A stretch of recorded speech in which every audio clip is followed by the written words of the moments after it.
Baik, tanpa membuang masa saya menjemput Al-Fadhil Ustaz Salman Ali untuk memulakan ucapan pembukaan beliau selama 1 jam daripada beliau bermula. Assalamualaikum warahmatullahi wabarakatuh.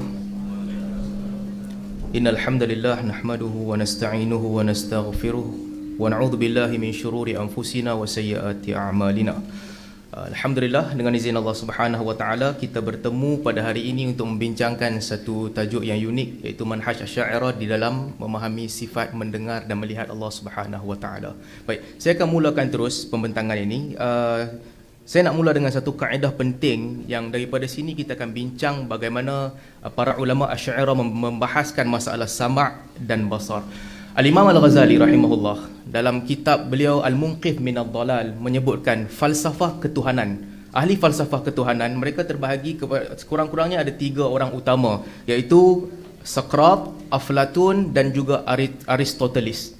Saqrat dan Aflatun, kata Imam Al-Ghazali, mereka ni jauh tersasar. Pergi kepada Aristoteles ataupun Aristotle. Kata Imam Al-Ghazali, ideologi Aristotle di dalam akidah boleh dipecahkan kepada 3 bahagian. Ada ideologi yang dikafirkan terus. Antara yang dikafirkan terus adalah kepercayaan jasad tidak akan dibangkitkan semula, Allah Subhanahu wa taala tidak mengetahui ilmu setiap sesuatu, dan juga alam ini bersifat dengan qadim. Itu menyebabkan seseorang kafir apabila mewarisi pemikiran ini. Yang kedua, kata Imam Al-Ghazali, ada ideologi Aristotle yang kalau dipegang, ideologi ini sesat tapi tidak sampai ke kafir. Antaranya menafikan sifat Allah Subhanahu wa taala ataupun mengisbatkan hal tetapi menafikan sifat sebagaimana dilakukan oleh Mu'tazilah. Ustaz Faiz juga sebut tadi, mereka sifatkan Allah Subhanahu wa taala ada ilmu tetapi alimun bila ilmin, tanpa ilmu dan sebagainya. Ini semua kata Imam Al-Ghazali dia disesatkan tapi tidak dikafirkan. Yang ketiga, Imam Al-Ghazali menyebutkan ada ideologi penting daripada Asy'ariyah yang diterima pakai, yang daripada Aristoteles yang diterima pakai. Jadi antara perkara penting yang diterima pakai adalah salah satu benda penting yang disebutkan oleh Aristotle dalam metafizik, but it is also impressive for to experience affection to change or to decay is equally impossible for the first mover. Artinya, ini ideologi Aristotle yang sangat penting yang dibawa masuk dan diterima oleh kesemua mazhab-mazhab falsafah dengan perincian yang berbeza, iaitu adalah tidak boleh sama sekali bagi the first mover, bagi penggerak yang pertama merujuk kepada Tuhan, bersifat dengan sifat yang berubah-ubah, bersifat dengan sifat yang decay, berkurangan ataupun berubah-ubah. So daripada kaedah ini dipakai oleh hampir kesemua mazhab, termasuk juga mazhab Asy'ariyah. Aplikasinya di dalam mazhab-mazhab berbeza. Ahli falsafah aplikasinya berbeza dengan Mu'tazilah dan berbeza dengan Asy'ariyah. Cuma di sudut pandangan ulama Asy'ariyah, daripada kaedah inilah terbinanya kaedah penting yang menjadi asas di dalam memahami banyak sifat Allah. Hawadith fahuwa hadith. Apa sahaja yang tidak berpisah daripada perkara baharu, dia juga baharu. Artinya Tuhan tak boleh ada padanya perkara baharu. Kalau ada perkara baharu, Tuhan juga termasuk dalam sistem yang baharu. Ada sebahagian orang kata tak jumpa perkataan ni kecuali dalam buku Ibn Taymiyah. Ini tanda jahil tentang mazhab sendirilah. Ini asas utama mazhab Asy'ariyah. Be Asy'ari, except you have to know this. Baik, mazhab ini, kaedah ini disebutkan oleh ramai orang. Al-Imam Al-Ghazali sebut dalam Tahafut Falasifah, wa ma la yakhlu 'an at-taghayyur wal hawadith fa huwa hadith. Ar-Razi sebut dalam Al-Isyarah fi ilmi al-kalam, wa ma la yakhlu 'anil hawadith fa huwa hadith. Al-Ijji sebut dalam Al-Mawaqif, wa ma la yakhlu 'anil hawadith fa huwa hadith. As-Sanusi sebut dalam Syarah Al-Aqidatul Kubra, wa kullu man sifatuhu hadithatun fa huwa hadith.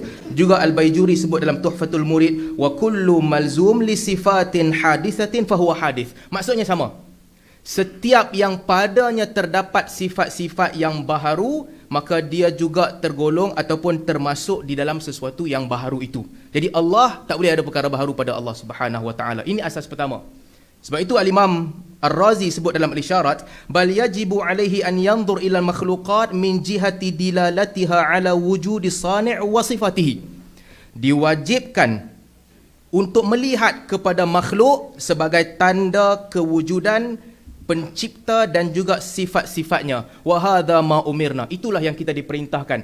Tengok kepada makhluk, tengok kepada perkara-perkara baharu, Tuhan bukan sebegitu. Tuhan tak sama dengan itu. Jadi saya nak balik kepada peta minda supaya kita boleh faham.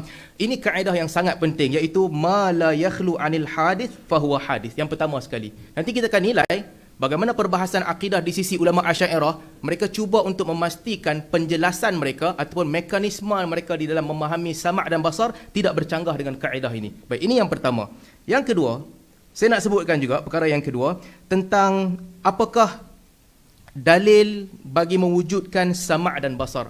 Macam Ustaz Faiz sebut tadi, Al-Imam Al-Ghazali betul di dalam Al-Iqtisad fil I'tiqad menyebutkan bahawa dalil akal pun boleh pakai, dalil nakal pun boleh pakai. Kedua-duanya menunjukkan bahawa adanya sifat sama' dan basar. Ini juga disebut oleh Ibn Tilmisani dalam Syarah Luma', akal pun boleh, nakal pun boleh, tapi tamasuk bis sama' aula. Cuma dalam masa yang sama, saya cuma ingin menarik perhatian, ada perbezaan ulama Asy'ariyah tentang dalil mana yang dipakai. Ada juga perbezaan di antara mereka. Al-Imam Ar-Razi rahimahullah berpandangan bahawa semua dalil akal bagi mengisbatkan sifat sama' dan basar adalah lemah. Bukan dia sekadar terbuka kepada takwilan, tapi Imam Ar-Razi sebut, kalau lihat dalam Al-Matalibul Aliyah, walil mutakallimin wajhaini dha'ifain. Apabila dia membahaskan tentang dalil-dalil sama' dan basar, mutakallimin ada dua dalil yang lemah. So Al-Imam Ar-Razi menekankan bahawa untuk isbat sama' dan basar hanya dalil nakal yang kuat. Dalil akal sebagaimana yang Ustaz Faiz sebut tadi, semua Ar-Razi bantah. Siapa kata dengar itu lebih sempurna daripada tak dengar, dia bantahlah ke semua ni. Pada dia dalil nakal. Tapi ini berbeza dengan Al-Imam Al-Amidi. Al-Amidi menyebutkan wa rubbama istarwaha ba'dul ashab ila itsbat as-sam' wal basar ila zawahir waridah. Sebahagian daripada imam-imam kami menggunakan apa yang dapat mereka ambil daripada zahir Al-Quran dan Sunnah. Dalil Al-Quran dan Sunnah, dalil nakal. Tetapi kata Al-Amidi, wahiya ghair mufida lil yaqin wala khuruj laha 'anil dhann. Semua yang ada di dalam Al-Quran dan Sunnah dalam mengisbatkan sama' dan basar, ini tidaklah memberikan ilmu yaqin dan tidaklah mengeluarkan seseorang daripada dhann. Wa tamassuk bima hadha sya'nuhu fi itsbat sifatin nafsiyah mumtani'. Pegang dalil-dalil sebegini, apa yang ada di dalam Al-Quran dan Sunnah sahaja untuk mengisbatkan sifat nafsiyah, mumtani', tak cukup, kata Al-Amidi. Jadi ini tak penting, tidaklah sampai mengkafirkan satu sama lain, tapi kalau nak bahas apa dalilnya, dia bukan sekadar itu pun boleh, ini pun boleh, dua-dua boleh pakai. Tak semudah itu. Di kalangan para a'immatul asy'ariyah ada perbincangan yang mendalam di kalangan mereka. Sebahagian mereka berpandangan dalil akal tak boleh dipakai dalam bab ini, tak betul. Sebahagian mereka berpandangan bahawa dalil nakal dalam bab ini tidak cukup untuk mengisbatkan sama' dan basar, lalu memerlukan kepada dalil lain. Jadi ini isu yang kedua, dalil apa nak dipakai. Ada tiga pandangan ulama Asy'ariyah. Pandangan yang pertama, akal pun boleh, nakal pun boleh. Pandangan yang kedua, di kalangan mereka ada yang mengatakan bahawa ini pandangan yang pertama. Yang kedua mengatakan dalil akal sahaja, dan yang ketiga mengatakan dalil nakal sahaja. Baik. Seterusnya, antara isu yang dibincangkan juga adalah sifat sama' dan basar ini, bagaimana memahaminya. Sebagaimana Ustaz Faiz sebut juga tadi, Mu'tazilah ada beberapa pandangan yang dibawa oleh Mu'tazilah. Antaranya, sami' bila sam'in, basir bila basarin. Ada hal, ada keadaan Allah mendengar dan melihat, tapi tanpa mabda', tanpa tempat terletaknya sifat itu, tanpa sama', tanpa basar. Itu satu. Yang kedua, Al-Jubai Ibn Jubai berpandangan sami' dan juga basir itu sekadar hai la afatalahu. Artinya sesuatu yang hidup yang tidak cacat padanya. Allah Ta'ala hidup dan tidak ada kecacatan pada Allah. Itulah yang membawa maksud sama' dan basar. Dan yang ketiga, Al-Ka'bi berpandangan sama' dan basar itu adalah alim bil masmu'at wal mubsarat. Allah mengetahui segala yang didengar dan segala yang dilihat. Jadi ini tiga spektrum pandangan Mu'tazilah. Pergi kepada mazhab Asy'ariyah. Mazhab Asy'ariyah dalam bab ini ada dua pandangan. Sama ada dia termasuk min jinsil ilm, termasuk sebahagian daripada ilmu, sebahagian daripada jenis-jenis ilmu, ataupun dia adalah sifat tambahan selain daripada ilmu. Kedua-dua pandangan ini disandarkan kepada Al-Imam Abu Hasan Al-Asy'ari. Baik. Apa beza kedua-dua pandangan ini? Nanti saya akan sebut bagaimana kedua-dua pandangan ini memberi kesan yang berbeza apabila nak menilai sifat sama' dan basar mengikut kaedah mustahil berlaku sesuatu yang baru kepada Allah Subhanahu Wa Taala. Kata Al-Amidi dalam Abkar al-Afkar, apabila dia menjawab beberapa soalan Mu'tazilah, la nusallim khurujul idrak an ajnasil ulum. Apabila orang bertanya kepada dia, kami tak terima bahawa idrak ini terkeluar daripada ajnasul ulum. Apa jawab Al-Amidi? Qad ikhtalafa ashabuna fi dhalika. Imam-imam kami pun berbeza pada isu ini, sama ada terkeluar ataupun tak terkeluar. Artinya, dua pandangan dalam mazhab Asy'ariyah, sama ada dia termasuk di dalam ilmu ataupun tambahan di atas ilmu, ini bukan beza pada nama sahaja, tapi dua metod yang ada perbezaan di antara kedua-duanya. Sebab itu terakhir sekali, kalau tengok perkataan Al-Amidi dalam Abkar al-Afkar, wa amal ikhtilaf, hal ikhtilaf naw' au jins fa mimma lam yadhhar li ba'd. Adapun perbezaan, sama ada ini perbezaan sekadar jenis sahaja ataupun perbezaan dua jenis yang berbeza ataupun dalam jenis yang sama, itu perbezaan yang belum jelas kepada aku. Jadi Al-Amidi pun pada pandangan dia, seorang penilai, Al-Amidi nama penting seperti Ar-Razi juga, pada pandangan dia perbezaan ini belum jelas bagi dia. Jadi tak bolehlah kita mudah-mudah lepas tu datang, tak, dia sebenarnya sama aja. Tokoh besar Syairah pun ada reserve pandangannya di sini. Dan sebagaimana disebut oleh Ibn Tilmisani dalam Syarhul Luma', perbezaan ini adalah ada perbezaan, fadhahabal aktsarun ila annahuma laisa min jinsil ilm. Majoriti ulama Asy'ariyah berpandangan bahawa kedua-duanya bukan termasuk sebahagian daripada ilmu. Dan ada perbezaan pandangan, lalu mereka menguatkan pandangan sendiri. Sebagaimana Al-Amidi menguatkan pandangannya untuk mengatakan ini bukan min jinsil ilm. Dua sifat yang berbeza, sama' dan basar, bukan termasuk di dalam ilmu. Baik, itu sedikit perbezaan. Tetapi dalam masa yang sama, saya bersetuju dengan Ustaz Faiz, bukanlah Asy'ariyah ini sama seperti Al-Ka'bi Al-Mu'tazili. Tak. Syahrastani sebut perbezaan yang jelas. Al-Ka'bi Al-Mu'tazili, apabila dia mengatakan sama' dan basar itu sekadar alim bil masmu'at wal mubsarat, sekadar mengetahui perkara-perkara yang didengar dan perkara-perkara yang dilihat, tapi dia tidak mengisbatkan adanya idrak, cerapan. Abu Hasan Al-Asy'ari berbeza. Abu Hasan Al-Asy'ari mengisbatkan adanya idrak. Jadi di sini angle yang penting untuk kita lihat. Tak sama sepenuhnya dengan Ka'bi Mu'tazili. Ada perbezaan. Tetapi apakah dua pandangan Asy'ariyah ni pun sama juga, hanya beza pada istilah? Tak. Berbeza juga. Untuk berlaku adil. Pandangan yang mengatakan dia termasuk di dalam ilmu, itu berbeza dengan pandangan yang mengatakan dia tak termasuk ilmu. Beza. Tapi apakah ia sama dengan Mu'tazilah? Tak sama dengan Mu'tazilah. Ada spektrum yang berbeza dan berbagai-bagai di sini. Baik, kalau balik kepada peta yang saya tulis, perkara yang kedua, pendirian Mu'tazilah. Saya sebut tentang pendirian Mu'tazilah di sini. Sepatutnya saya boleh tulis, tapi mungkin ada masalah yang buat tak boleh tulis, tak apa. So, kalau tengok pendirian Mu'tazilah, ada tiga pandangan. Pendirian Asy'ariyah pula, hakikat, sifat pendengaran dan penglihatan, ada dua pandangan yang berbeza di sini, yang mana kita akan sebutkan kemudian apa kesan daripada perbezaan ini.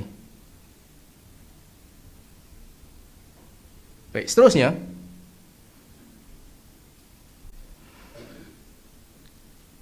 bila bicara tentang sifat Allah Subhanahu Wa Taala, tentang sifat, satu konsep penting untuk faham dalam mazhab Asy'ariyah adalah ta'alluq.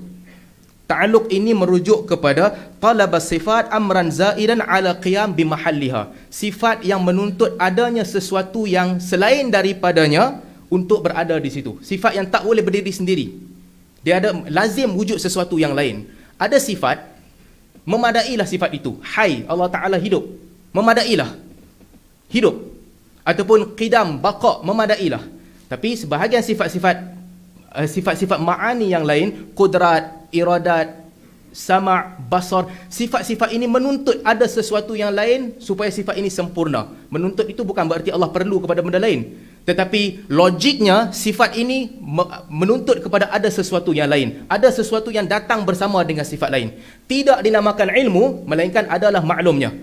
Tidak dinamakan sama', pendengaran, melainkan adalah benda yang didengar. Tidaklah dinamakan qudrat, melainkan adalah kesan-kesan daripada kuasa dan juga kehendak tersebut. Jadi di sini ada perkara yang dinamakan ta'alluq.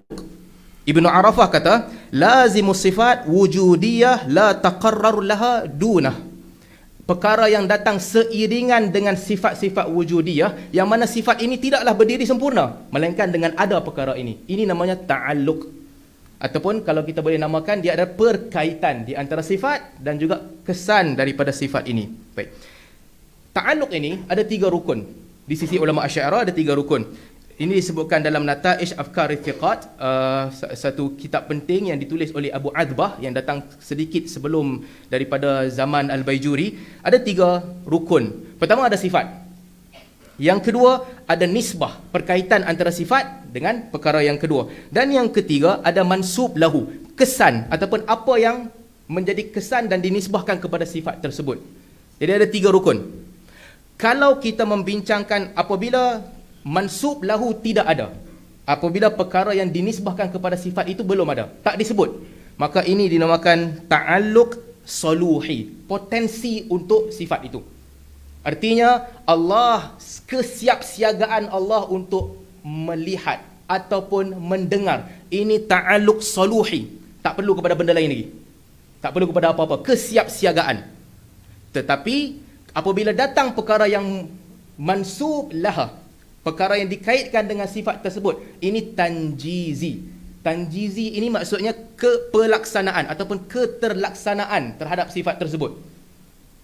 Jadi apa yang kita sebut, Allah Subhanahu Wa Taala dengar ucapan kita, ini tanjizi hadis. Ini adalah keterlaksanaan bagi sifat Allah yang Maha mendengar. Sifat ilmu Allah Subhanahu Wa Taala, apa yang Allah Subhanahu Wa Taala tahu, kesemua yang Allah Taala ketahui, ini adalah tanjizi, keterlaksanaan bagi ilmu Allah. Tapi untuk sifat ilmu tidak ada ta'alluq saluhi, tidak ada potensi. Kerana kalau kita kata Allah ada potensi untuk mengetahui, artinya asalnya jahil. Kemudian barulah datang ilmu-ilmu. Jadi untuk sifat ilmu tak ada ta'alluq saluhi. Tanjizi qadim sahaja.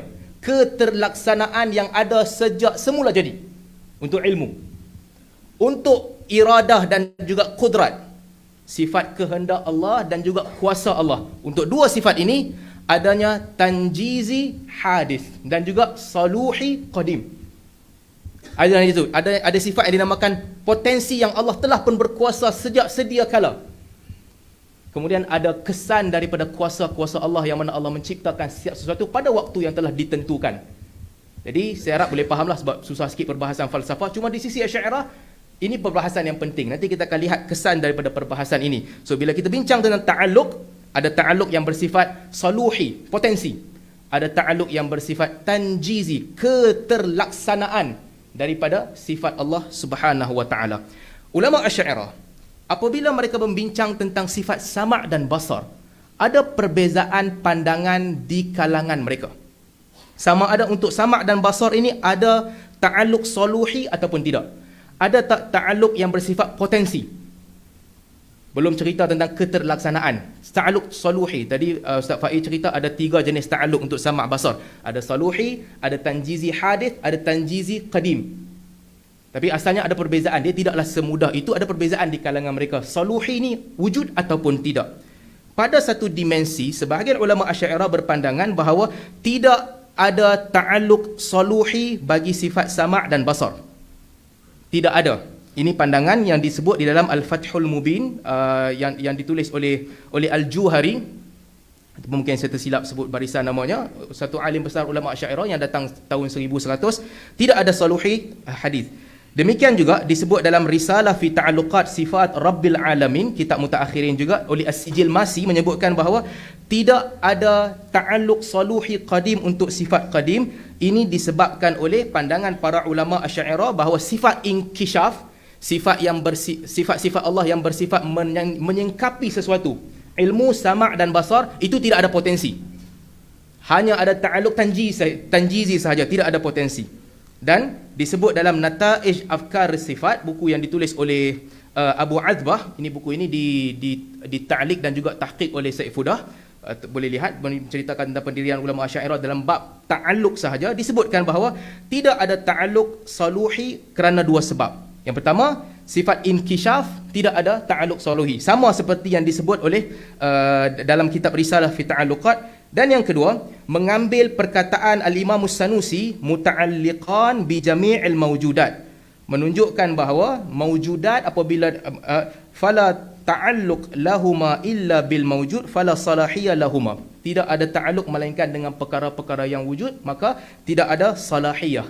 Ala kulli hal, ini pandangan yang pertama di sisi ulama Asy'ariyah, yang mana mereka mengatakan bahawa sama' dan basar tidak ada ta'alluq saluhi, yang ada hanyalah tanjizi sahaja, tidak ada potensi, yang ada keterjadian sahaja, seperti ilmu.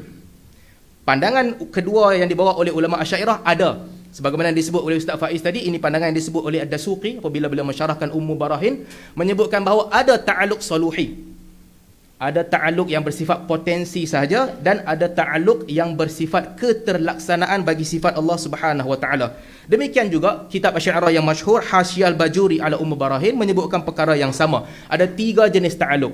Saya fikir tadi Ustaz Faiz sebut mungkin mengambil daripada apa yang ditulis oleh Imam Al-Baijuri ataupun Al-Bajuri. Ada 3 jenis ta'alluq untuk sama' dan basar.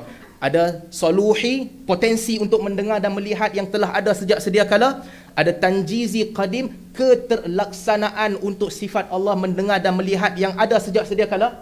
Allah melihat dirinya, Allah melihat zatnya, Allah melihat sifatnya. Dan juga tanjizi hadis, melihat dan juga mendengar bagi makhluk-makhluk yang datang kemudian. Ini berlaku kemudian, ataupun perkaitannya berlaku kemudian. Seterusnya, kenapa perbezaan ini berlaku? Ada yang kata ada ta'alluq saluhi, ada yang kata tidak ada ta'alluq saluhi. Mereka berbeza pandangan dalam bab ini atas beberapa sebab. Yang pertama, apakah ini yang kita kena lihat sikit. Perbahasan awal tadi tu, dia ilmu ataupun bukan ilmu, sama' dan basar. Ada kaitan di sini. Sebab kalau dikatakan sama' dan basar termasuk ilmu, salah satu jenis ilmu, artinya tidak ada potensi untuk ilmu. Tak ada potensi, tak boleh Allah ada potensi untuk tahu sesuatu kemudian baru tahu, tak boleh. Allah memang dah tahu sejak sedia kala dah. Jadi kalau sama' dan basar termasuk ilmu, makanya di sini tidak ada ta'alluq saluhi. Dan kalau boleh sifat sama' dan basar ini dikaitkan dengan sesuatu yang belum ada, boleh tak kita nak cerap sesuatu yang belum ada sebelum ada benda tu? Boleh ataupun tidak? Kalau dikatakan boleh, artinya tidak ada saluhi juga. Tak perlu ada potensi. Daripada awal Allah Subhanahu wa taala sifat sama' dan basar ini telah pun berlaku. Tak perlu ada saluhi, potensi, hanya berlaku sahaja, keterjadian sahaja. Sebaliknya, kalaulah yang dimaksudkan sama' dan basar ini bukan ilmu, dia sifat yang berbeza, dan tak boleh berlakunya ta'alluq melainkan setelah stimulus itu ada, melainkan setelah benda yang didengar dan benda yang dilihat itu wujud, baru boleh berlaku idrak. Dan idrak ini bukan ilmu, maka di sini perlu kepada 3 jenis ta'alluq. Ada potensi yang bersifat sedia ada, dan juga ada keterjadian terhadap potensi sedia ada itu yang berlaku pada waktu-waktu tertentu. Jadi inilah yang disebut, kalau boleh lihat dalam risalah fi ta'alluqat, disebut wa mata khassasna tanjizahuma bil mawjud falahuma tanjizi qadim binisbati ilal mawjudi azali. Kalaulah kita mengkhususkan tanjizi kepada perkara yang mawjud, maka ada tanjizi qadim untuk perkara yang mawjud sejak azali. Wa hadith binisbati ilal mawjud di zamani, ada tanjizi yang baharu untuk perkara-perkara yang wujud dalam jangka waktu tertentu. Wa salahi qadim binisbati ilaihi aidan, dan untuk benda-benda yang baru datang kemudian ada tanjizi hadis, keterlaksanaan yang kemudian juga ada potensi yang bersifat telah wujud sejak sedia kala untuk sifat-sifat ini.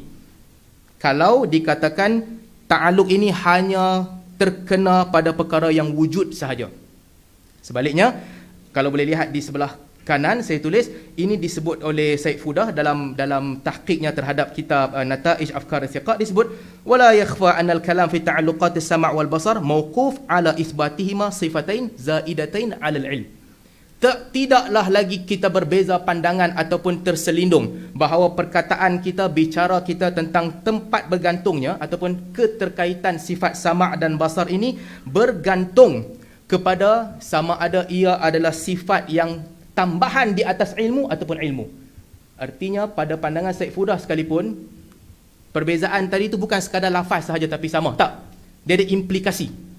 Implikasinya pada ta'alluq, ada ataupun tidak ta'alluq saluhi terhadap sifat Allah Subhanahu wa taala. Baik. Apa maksud sama' dan basar? Apa yang dimaksudkan dengan sama' dan basar? Kebanyakan ulama-ulama Asy'ariyah terdahulu apabila mereka bahaskan tentang sama' dan basar, mereka menggunakan istilah seperti mutahayyi'ah lidarki ma'arada laha. Ini kata Ar-Razi, bukan perkataan dia, nakalkan kepada ulama sebelum dia dalam Nihayatul Uqud. Sama' dan basar ini sifat readiness, kesiapsiagaan untuk menerima apa sahaja yang dibentangkan kepadanya. So sifat ini tak ada benda baru padanya lah, kesiapsiagaan. Demikian juga disebut oleh Ibnu Arafah menyebutkan sifatan musta'iddatan liidrakil masmu' wal mubsar inda wujudihima.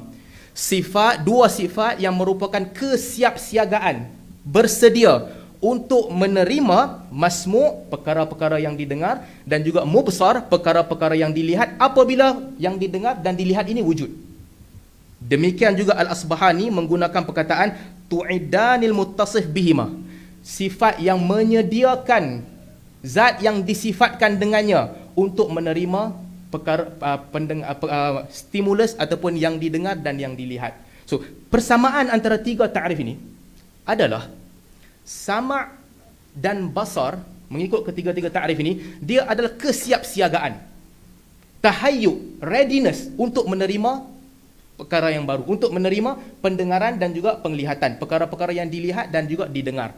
So mengikut ta'rif ini, kalau ikut ta'rif ni, artinya kalau isbatkan sama' dan basar kepada Allah Subhanahu wa taala, tidak ada masalah, tak ada sesuatu yang baru pun yang berlaku. Sebab sekadar bersedia untuk mendengar dan melihat. Apabila datang yang dilihat, mubsar dan juga masmu', melekat pada sifat itu, yang berubah adalah masmu' dan mubsar, bukan sifat. Jadi pandangan ini adalah pandangan yang disebut oleh ramai ulama-ulama sebelumnya tentang dua sifat ini. Dan juga mereka berbeza pandangan tentang apa yang dilihat dan apa yang didengar. Ustaz Faiz dah sebut tadi, saya nak ringkaskan sahaja. Ada pandangan Abu Hasan Al-Asy'ari dan sebagainya mengatakan yang didengar dan dilihat ni maujud sahaja. Maujud, perkara yang wujud sahaja. Wujud di sini, saya terutamanya Al-Baqilani mengatakan yang tak wujud, ma'dum, tak boleh dengar dan tak boleh lihat. Ataupun sebelum kewujudan, tak dengar dan tak lihat, maujud. Baik. Ada pandangan yang mengatakan, ini pandangan yang unik daripada Izzuddin bin Abdus Salam, apa yang boleh dilihat, semua benda yang wujud. Apa yang boleh didengar, masmu', perkara-perkara yang didengar, suara-suara dan sebagainya, serta kalam nafsi. Dan ada pandangan yang ketiga, mengatakan apa yang boleh didengar dan boleh dilihat, perkara yang wujud dan juga yang tidak wujud. Tidak wujud ini maksudnya sebelum kewujudan stimulus tu, boleh dah didengar dan boleh dah dilihat. Pandangan ini dinisbahkan kepada Al-Mughili sebagaimana disebut dalam Nata'ij Afkari Thiqat dan sebahagian daripada mutasawwifin ataupun mutasawwif, ulama-ulama tasawuf. Dia penting, Ustaz Faiz sebut tadi, sebab saya nak sebut selepas ni apa implikasi daripada tiga perbezaan pandangan ini. Baik. Implikasinya, ketiga-tiga pandangan ini bagi pandangan yang mengatakan boleh untuk didengar dan dilihat perkara yang belum wujud lagi. Belum wujud pun boleh dengar dan boleh lihat. Mereka mengatakan bahawa nazzalal mustaqbalal muhaqqaqil wuqu' manzilatal madi. Kita berinteraksi dengan perkara-perkara yang akan datang, akan berlaku di masa akan datang, sebagaimana berinteraksi dengan perkara-perkara yang telah lalu. So, perkara yang belum berlaku lagi, anggaplah ia sebagaimana ia telah pun berlaku. Maka dalam erti kata itu, mengikut pandangan ini, bolehlah dicerap pendengaran, perkara yang didengar dan perkara yang dilihat sebelum keterjadian dia. Boleh juga. Disebut oleh Ibnu Arafah, tengok Ibnu Arafah. Orang tanya kepada Ibnu Arafah, quotation yang kedua, ar-ru'yah la tata'allaq bil ma'dum. Macam mana nak lihat benda yang tak wujud? Benda tu belum wujud, nak lihat macam mana? Kata Ibnu Arafah, al-ilm yata'allaq bil ma'dum mutlaq. Ilmu boleh berkaitan dengan perkara yang belum wujud ataupun tidak ada secara mutlak. War ru'yah tata'allaq bil ma'dum ala taqdir wujudihi. Sedangkan ru'yah, penglihatan, berkaitan dengan ma'dum, perkara yang tidak wujud, dengan sangkaan kewujudannya, atas sangkaan bahawa seolah-olah ia wujud. Jadi ini pandangan sebahagian ulama yang mengatakan bahawa boleh juga dicerap benda-benda yang didengar dan dilihat sebelum kewujudannya. Tuan-tuan kena ambil masa sikit sebab lepas ni saya akan ceritakan benda yang penting. As-Sijil Masi menyebutkan dalam risalah fi ta'alluqat, apabila dia ditanya tentang soalan, kalau sama' dan basar berkaitan dengan alam, sedangkan alam ni dahulunya tak wujud, macam mana sifat sama' dan basar Allah boleh berkaitan dengan alam? Ada ulama' yang menjawab begini, ada di kalangan mereka yang menjawab, ta'alluquhuma biwujudil alam qadim, keterkaitan sifat sama' dan basar dengan alam ni qadim, maksudnya dulu. Wa in ta'akhkhara wujudul muta'allaq anhuma, meskipun stimulus datang kemudian. Apa maksud perkataan Sijil Masi? Pertalian antara sifat Allah dan juga alam ini berlaku dahulu. Walaupun alam ini dicipta kemudian, tidak ada masalah, boleh sahaja. Artinya apa? Dengar dulu, alam datang kemudian. Bukan pada ketika itu, ataupun lihat dahulu, alam datang kemudian. Kemudian As-Sijil Masi menjawab di bawah, wa hadha la yatamasha illa 'ala al-qawl alladhi yujawwiz ta'alluquhuma bil ma'dum. Pandangan ini tak boleh diterima melainkan mengikut orang-orang yang mengatakan bahawa boleh berlaku pendengaran dan penglihatan terhadap perkara-perkara yang belum wujud lagi. Kalau begitu boleh, dengar dahulu, lihat dahulu, kemudian baru datang benda yang dilihat dan juga benda yang didengar. Boleh kalau bagi orang yang berpegang bahawa boleh dengar untuk perkara yang belum wujud. Tapi bagi sesiapa yang berpegang dengan pandangan sebaliknya, yang hanya boleh didengar hanya yang boleh dilihat dan didengar hanyalah perkara-perkara yang wujud sahaja, katanya falaisa wasfan nafsiyan lahuma ala ma sayati. Ini bukanlah wasfan nafsiyan, bukanlah sifat nafsi.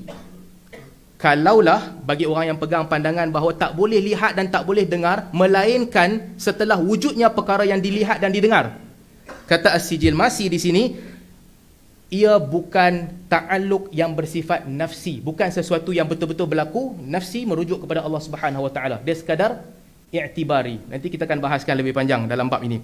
Baik.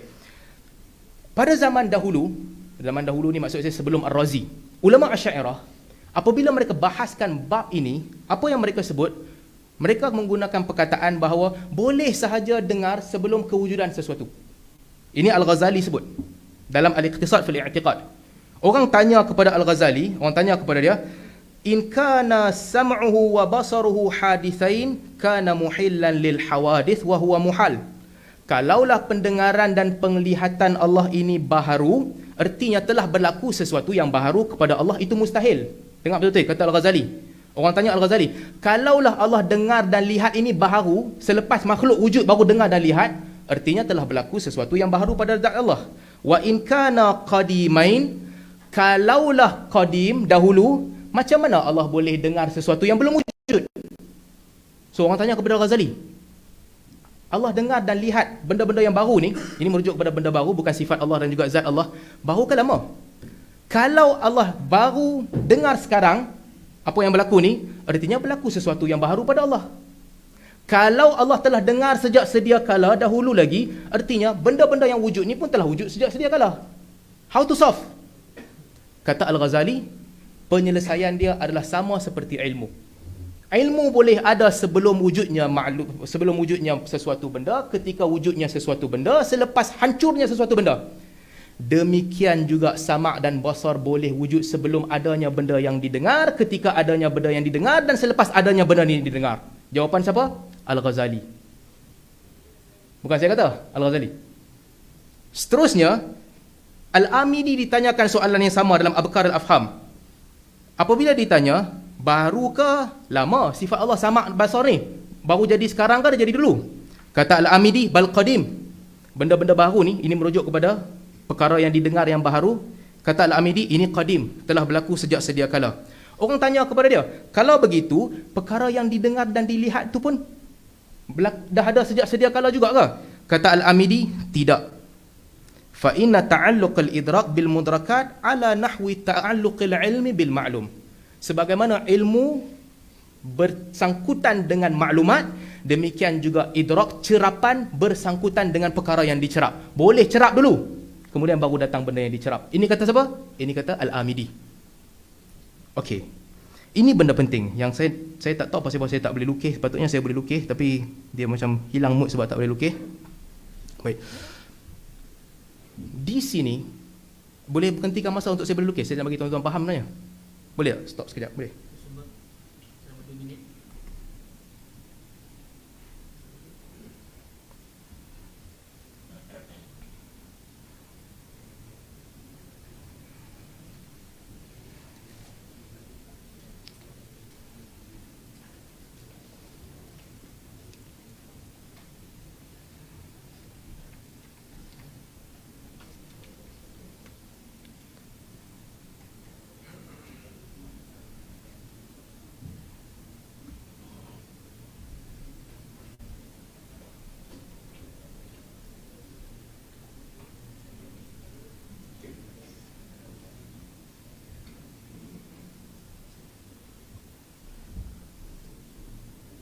Dia hang.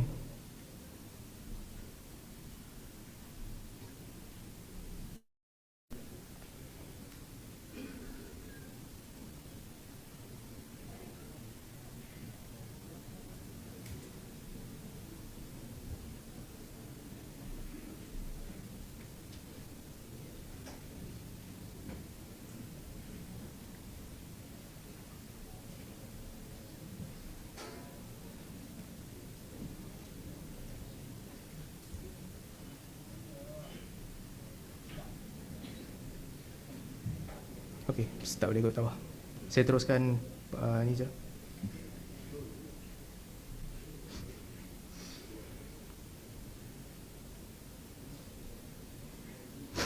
Saya tak dapat tulis tapi kena fokus sikit. Baik. Saya tak dapat lukis tapi ini penting. Ulama Asy'ariyah yang tiba-tiba melihat ada isu di sebalik perbahasan ini adalah Ar-Razi. Sebab Ar-Razi telah mengesan dalam kitab Nihayatul Uqul, Ar-Razi sebut samak dan basar ini bukan sekadar tahayul, bukan sekadar readiness untuk mendengar dan melihat semata-mata. Tak cukup. Tapi perlu ada capture, perlu ada cerapan. Kalau tidak ada cerapan, samak dan basar tidak memberi erti. You pegang kamera, you tak snap, tak ada apa-apa pun. So Ar-Razi mengesan bahawa ini tak cukup. Sebenarnya ada benda yang perlu ditekankan di sini, iaitu proses cerapan. Jadi Ar-Razi menekankan bahawa dia bukan tentang tahayuk semata-mata, tapi idrak, proses idrak yang berlaku. So di sini Ar-Razi membuat dilema apabila beliau menjawab soalan ahli falsafah. Boleh rujuk secara panjang lebar dalam Nihayatul Uqul. Kalau dikatakan sama' dan basar itu adalah ihatah, menangkapi ilmu, ada dua persoalan. Sama ada dia zat Allah ataupun sesuatu yang selain daripada zat, ada sifat. Baik, Asy'ariyah mengatakan dia ada sifat, bukan sekadar zat. Jadi zaid. Ada persoalan, ini baharu ataupun qadim? Benda baru ke benda lama? Ar-Razi mengatakan dia adalah qadim, telah berlaku sejak sedia kala. Kalau baharu artinya Allah bersifat dengan sifat baru. Jadi telah berlaku secara qadim. Baik, bila berlaku secara qadim, Ar-Razi membahaskan sendiri. Ahli falsafah bertanya kepada Ar-Razi, jadi macam mana sifat yang qadim itu boleh menyingkap perkara-perkara yang didengar dan perkara-perkara yang dilihat yang baru datang kemudian? Sebab dilukiskan oleh ahli falsafah dan dipersetujui oleh Ar-Razi, mustahil untuk mendengar perkara yang belum wujud, mustahil untuk dilihat perkara yang belum wujud. Maka di sini Ar-Razi membawakan jalan keluar. Jalan keluarnya adalah boleh melihat dan boleh mendengar. Ta'alluq itu adalah baru, tapi ta'alluq itu tidak memberi kesan apa-apa pun. Dia sekadar umur ghair mawjudah fil a'yan, sesuatu yang tidak ada wujudnya pada realiti. So process of capture itu, cerapan maklumat itu, kata Ar-Razi, masih tidak bercanggah dengan kaedah mustahil berlaku sesuatu yang baharu kepada Allah Subhanahu Wa Taala, selagi mana dikatakan proses cerapan itu amr ghair wujud fil waqi' ataupun ghair mawjudah fil a'yan. Proses cerapan itu tidak berlaku pada dataran realiti. So okey je, taklah bercanggah dengan perkara-perkara lain. Baik. Isu ini selepas Ar-Razi telah di-pick up oleh ramai ulama Asy'ariyah. Mereka menggunakan kaedah istilah-istilah yang saya sebut ni. Kalau tengok dalam Fathul Mubin disebutkan ada di kalangan mereka menamakan dia nisab wal idhafah, sekadar tambahan dan penisbahan sahaja. Al-Yafraini menyebutkan bahawa dia adalah tambahan pada perkara-perkara yang dinisbahkan kepada sifat, bukanlah perubahan kepada sifat. Disebutkan oleh Said Fudah sebut dalam tahqiq kitab Nata'ij Afkar, dia sebutkan bahawa ini adalah mujarrad idhafah baina sifat wal muta'allaqat. Dia sekadar persandaran ataupun perhubungan di antara sifat dan juga apa yang disandarkan kepada sifat itu. Dalam Fathul Mubin disebutkan laisa amran wujudiyan fil kharij yaqumu bihima. Ya, betul, ta'alluq tanjizi hadis itu baru, tapi bukanlah perkara yang wujudi yang ada pada dataran kenyataan dan realiti. Disebut dalam Nata'ij Afkar Thiqat, huwa nisbah. Ia adalah sekadar nisbah. So dari mana datang perkataan ni semua? Ini semua seingat saya, nanti saya boleh tanya, mungkin P.U. Faiz boleh betulkan kalau saya salah. Dia datang daripada persoalan Ar-Razi. Tak boleh setakat bersedia untuk mendengar dan melihat. Mesti ada capture, mesti ada idrak, mesti ada cerapan. So cerapan ini, kata Ar-Razi, untuk perkara-perkara yang baru adalah umur yang tak ada kewujudannya di alam nyata. Dan selepas itu berkembang idea ini. Isunya sekarang, Ar-Razi sendiri, beliau bermasalah dengan idea ini. Dalam kitab yang sama, Nihayatul Uqul, Ar-Razi sebut, kalau tak boleh terima idea ni, dengan anggapan idea ini lemah, kita masih boleh mengisbatkan sama' dan basar kepada Allah Subhanahu Wa Taala. Bagaimana? Dengan menerima idea karamiyah. Karamiyah kata apa? Sama' dan basar itu baru berlaku apabila perkara itu berlaku. Ini bukan saya kata tau. Ini Ar-Razi sebut. Kalau idea ini tak boleh dipakai, boleh pakai idea karamiyah. Baik, dalam kitab terakhir yang ditulis oleh Ar-Razi, Matalibul Aliyah, yang dia tak sempat sempurnakan pun sebelum dia meninggal dunia, kata Al-Imam Ar-Razi, tak ada satu mazhab pun yang boleh lari daripada mengisbatkan sesuatu yang baru kepada Allah Subhanahu Wa Taala. Tak ada satu mazhab pun setelah kajian intensif dia. Kata Ar-Razi, kalau Asy'ariyah kata dia boleh lari daripada mengisbatkan sesuatu yang baru kepada Allah, dalam Matalibul Aliyah, kata Ar-Razi, macam mana Allah boleh mendengar suara Zaid sebelum Zaid bercakap? Macam mana Allah boleh melihat tindakan Zaid sebelum Zaid bertindak? Ini menunjukkan bahawa telah berlaku sesuatu yang baru, meskipun Asy'ariyah mendakwa mereka boleh lari daripada mengisbatkan sesuatu yang baru kepada Allah Subhanahu Wa Taala. Kata siapa? Kata Ar-Razi. Demikian juga dalam Matalibul Aliyah, apabila Ar-Razi membawakan hujah kelompok-kelompok karamiyah dan sebagainya yang mengisbatkan adanya sesuatu yang baru kepada Allah Subhanahu Wa Taala, Ar-Razi menyebutkan bahawa antara hujah mereka, zalika sama' inma hadatha 'inda huduth zalika saut. Pendengaran hanya berlaku setelah adanya perkara yang didengar. Ar-Razi tinggalkan tanpa bantahan. Karamiyah kata ini menunjukkan bahawa idea kami bahawa berlaku sesuatu yang baru pada sifat Allah Subhanahu Wa Taala, perkara yang baru berlaku, Ar-Razi dia tanpa sebarang bantahan. Boleh lihat dalam Al-Matalibul Aliyah. Jadi ini isu yang penting untuk kita faham. Ar-Razi adalah ulama besar Asy'ariyah yang berdebat dengan Mu'tazilah dan ahli falsafah.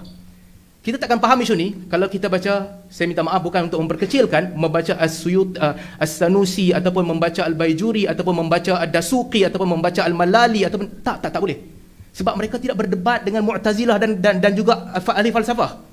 If you really want to know Asy'ariyah, you have to go into Ar-Razi, Al-Amidi, Al-Ghazali. They are the stars. Itu cara betul nak memahami pendirian dan juga pemahaman ulama Asy'ariyah. Sebab itu Ar-Razi membawakan kaedah ini.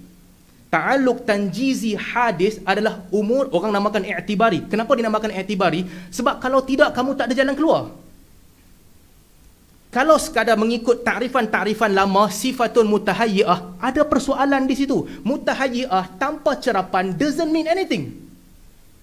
Ini kebijaksanaan Ar-Razi yang kena lihat pemikiran dia. Baik, seterusnya. Maka di sini ada beberapa isu yang kita perlu lihat. Jadi, kalau balik kepada soalan yang ditanya tadi, saya masih frust sebab saya tak boleh tulis. Mengikut pandangan pertama Asy'ariyah,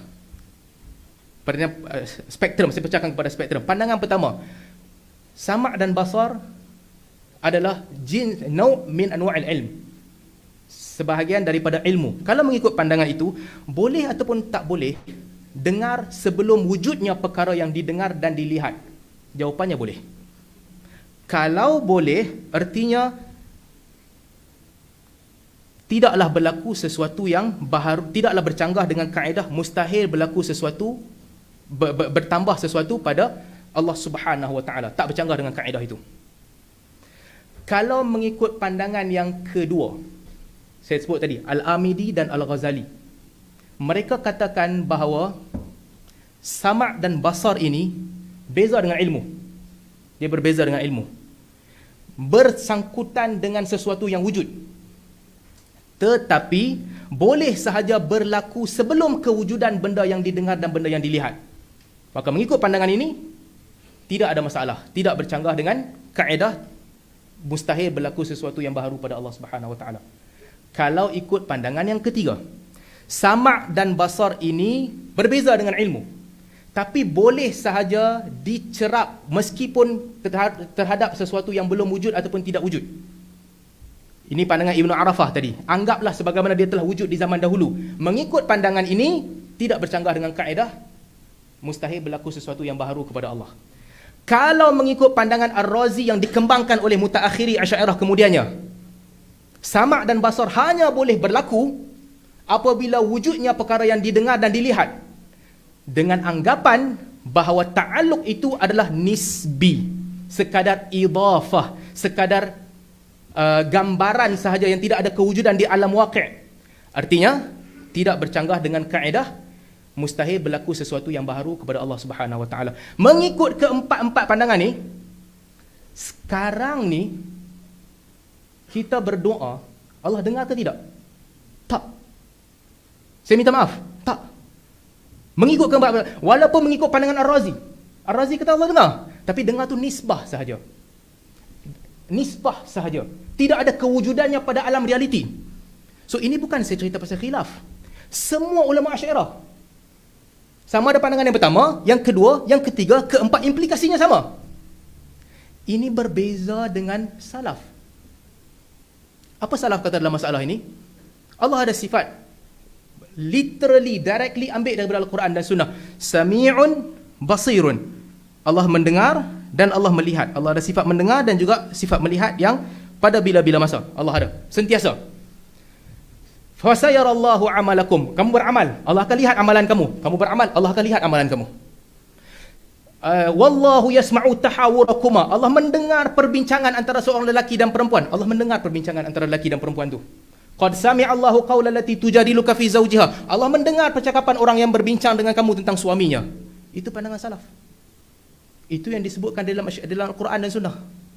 Baik, saya akan panjangkan sekejap lagi di hujung. Seterusnya saya nak sebut satu lagi isu di dalam Asy'ariyah, apa yang boleh didengar dan dilihat. Mereka ada perbezaan pandangan. Apakah yang didengar itu sekadar bunyi-bunyi dan perkara yang boleh didengar? Yang dilihat itu sekadar benda yang boleh dilihat? Ataupun semua pun boleh? Asy'ariyah ada dua pandangan yang berbeza. Walaupun Al-Baijuri rahimahullah cuba menyelesaikan pertikaian ini. Pertikaian ini adalah antara Sanusi dalam satu dimensi, dan dimensi yang kedua adalah saya lupa nama. Yang kedua adalah Sanusi dan juga Taftazani. Sanusi dan Taftazani. As-Sanusi kata semua pun boleh dengar dan boleh lihat. Taftazani kata tak, hanya yang perkara yang boleh didengar itu didengar, perkara yang boleh dilihat itu dilihat. So Imam Al-Baijuri mendamaikan kedua-duanya. Kata Imam Al-Baijuri, mengikut pandangan Taftazani, hanya yang boleh didengar itu adalah perkara yang boleh didengar adalah di sisi Allah Subhanahu wa taala. Sedangkan di sisi kita, pada dimensi kita, hanya yang boleh didengar itu adalah perkara yang boleh didengar sahaja. Itu pada dimensi Allah Subhanahu wa taala, kerana semua boleh didengar. Tapi pada pandangan makhluk, saya bacakan pandangannya senang. Tsummal basar wa kadzalika basar fa huwa mithlu ma dzakarna fi wujub ittisafihi ta'ala wa huwa sifatun azaliyah qa'imah tata'allaq bil mawjudat. Jadi kata Al-Taftazani di sini, murad bil masmu'at fi haqqihi ta'ala wa hiya al mawjudat. Yang dimaksudkan dengan masmu'at fi haqqihi ta'ala di sisi Allah Subhanahu wa taala adalah kesemua maujudat. Okey, saya betulkan perkataan itu, saya baca dari sini. So, di sini Al-Baijuri mengatakan bahawa pandangan As-Sanusi dan At-Taftazani sama sahaja. Semua mubsarat boleh didengar, semua boleh didengar, bukan sahaja mubsarat boleh dilihat, masmu'at boleh didengar. Ini pandangan siapa? Percubaan oleh Al-Baijuri untuk mendamaikan perbezaan di antara At-Taftazani dan juga As-Sanusi. Baik, seterusnya. Kalau kita lihat penulisan ulama Asy'ariyah terdahulu, ramai di kalangan mereka menyebutkan ada beza di antara apa yang dilihat dan apa yang dengar. Dalam Al-Insaf oleh Al-Baqilani menyebutkan wa yajibu an ya'lam anna as-sami' annahu sami' li jami'il masmu'at. Hendaklah diketahui bahawa Allah mendengar setiap yang boleh didengar dan Allah melihat setiap yang boleh dilihat.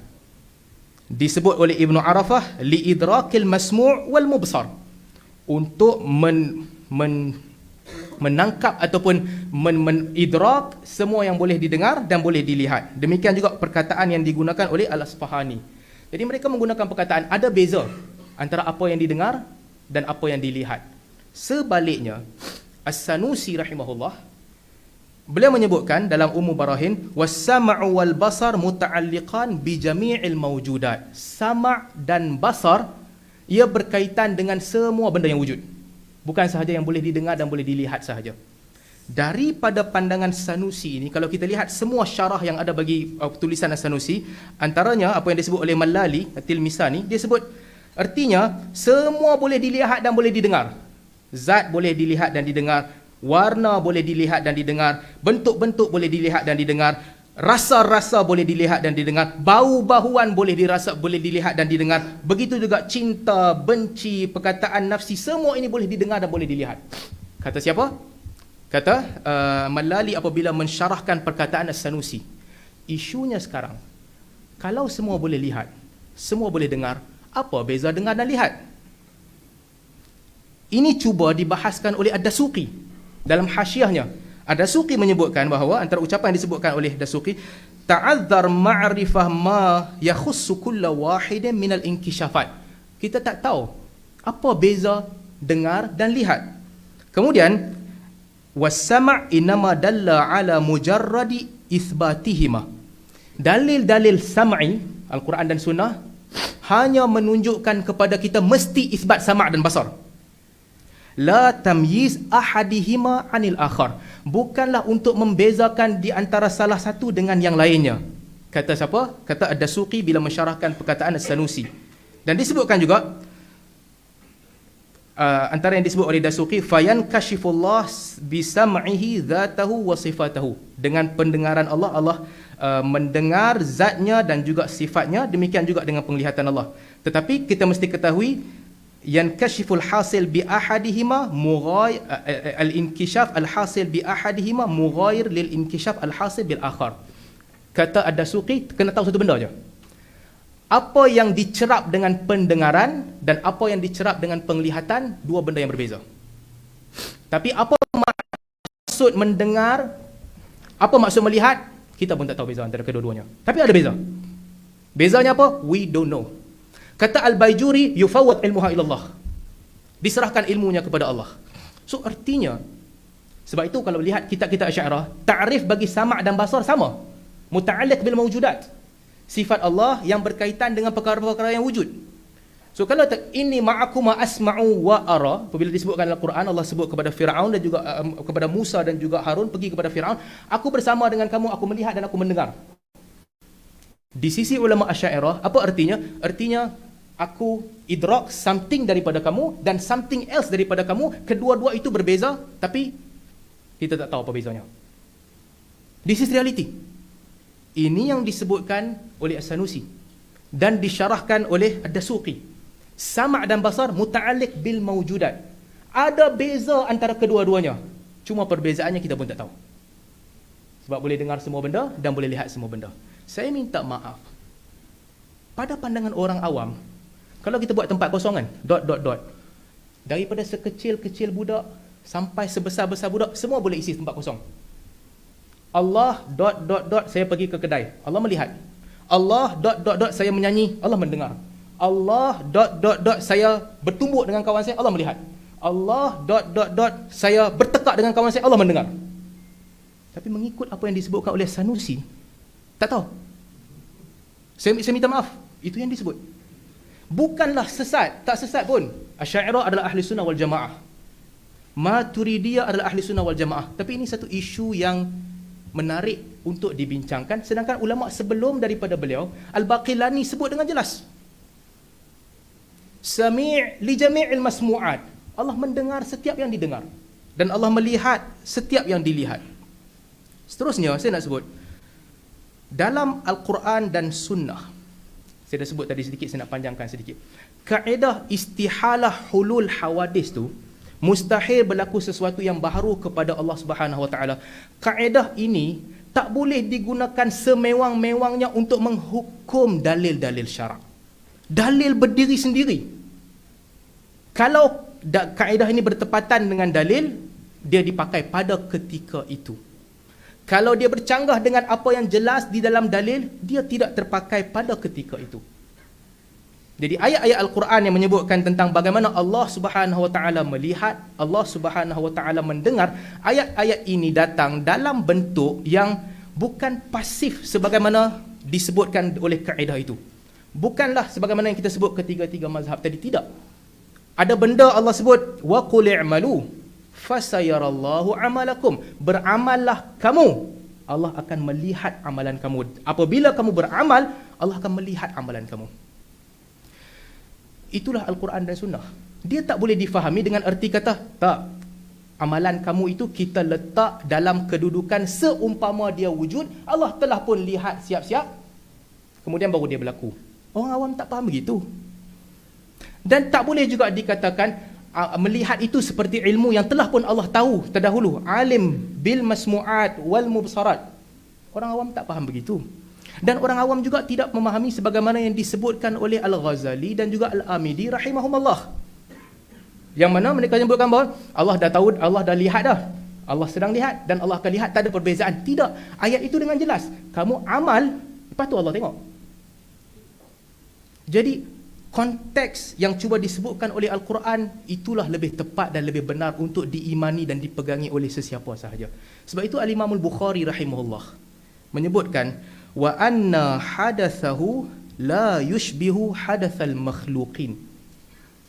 Apa-apa yang baru daripada Allah Subhanahu Wa Taala tidak sama dengan apa-apa yang baru daripada makhluk. Ini kaedah penting. Daripada kita berpegang dengan kaedah yang mengatakan bahawa tak boleh langsung ada apa-apa yang baru, semua dalil ini dibaca mengikut kaedah itu, yang lebih tepat adalah dalil diutamakan. Kaedah Aristotle itu diterima apabila dia bertepatan dengan dalil. Apabila dia tidak bertepatan dengan dalil, dia ditolak. Isunya besar, bukan sekadar sama' dan basar, walaupun hari ini kita membincangkan tentang sama' dan basar. Tapi kerana kaedah itu, banyak sifat-sifat Allah telah dinafikan.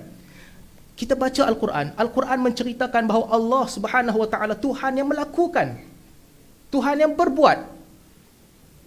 Dalam hadis lebih banyak, mungkin kita boleh cuba untuk mentakwil Al-Quran, tapi hadis macam mana nak takwil? Diceritakan bahawa Nabi SAW nanti di hari kiamat, Nabi akan pergi sujud di hadapan Arash. Malaikat akan angkatkan Nabi SAW. Nabi jumpa dengan Allah. Ya Allah, wa'adtani syafa'ah. Kau ada janji nak bagi syafa'ah dekat aku. Ya Allah, tolong bagi syafa'ah dekat aku. Allah kata, pergi. Fa'ini atin, aku akan datang. Waja'a rabbuka wal malakutu saffan saffa. Tuhan kamu kemudian datang bersama dengan malaikat yang berbaris-baris. Ayat ini jelas. Hadis yang mentafsirkan ayat ini lebih jelas daripada aku. Allah akan datang. Diceritakan bahawa orang mukmin akan sujud, munafik tak boleh nak sujud. Kalau ayat ini semua nak ditakwil, kenapa nak ditakwil? Tak boleh. Kalau Allah datang hari kiamat nanti bercanggah dengan kaedah, mustahil berlaku sesuatu yang baharu kepada Allah Subhanahu Wa Taala. Saya minta maaf, saya tak suka sangat Ibn Sina. Tapi Ibn Sina sebut, kalau macam tu, seluruh Quran kamu kena takwil. Sebab Quran bukan menceritakan sifat dalam bentuk sifat. Quran menceritakan Allah melakukan perbuatan. Ibn Sina dia lagi sesat, lagi teruk lah. Al-Ghazali pun telah mengkafirkan dia. Cuma, itu kaedah yang dia sebut. Al-Quran, begitulah Al-Quran. Dan yang terakhir saya nak sebut satu benda. Bagaimana nak memahami logik ataupun fitrah. Ini penting. Yazid bin Harun menceritakan, Yazid bin Harun ni taikor besar ahli sunnah wal jamaah, watak paling besar sebelum Ahmad bin Hanbal, Mu'tazilah tak berani keluar di zaman dia. Lepas dia mati baru Mu'tazilah keluar, Imam Ahmad sambung lawan. Fighter. One of the best fighter his time. Kata Yazid bin Harun, man za'ama anna ar-rahmana 'ala al-'arsy istawa 'ala khilaf ma yaqirru fi qulubil 'ammah fahuwa jahmi. Sesiapa yang mendakwa bahawa Allah istiwa di atas arasy bukan seperti mana yang termaktub di hati orang awam kebiasaannya, dia jahmi. Artinya apa? Ini sebagai satu contoh, tapi membicarakan sifat-sifat, itulah kaedah yang disebutkan oleh Yazid bin Harun. Macam mana orang awam faham? Ini dinakalkan oleh siapa? Al-Bukhari dalam Khalq Af'alil Ibad. Al-Bukhari nakalkan daripada Yazid bin Harun. Tetapi perbahasan falsafah yang kita sebutkan tadi, perbahasan falsafah tadi tu, apa kaedahnya? Hanya boleh capai kepada pemahaman itu kalau kita telah keluar daripada fitrah kita, hidupkan fitrah baru. Berdasarkan apa yang Aristotle sebut. Ini Ar-Razi sebut di dalam Ususul Taqdis. Di sebelah kanan pula.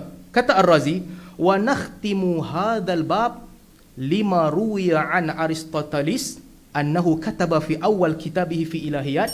Kami tutup bab ini dengan apa yang kami riwayatkan daripada Aristotle yang dia tulis di awal kitab ilahiyat.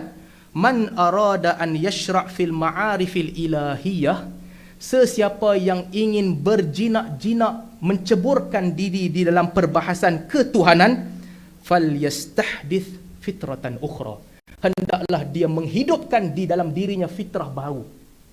Tinggalkan fitrah yang dulu ada, datangkan fitrah baru, then only you can talk tentang ketuhanan.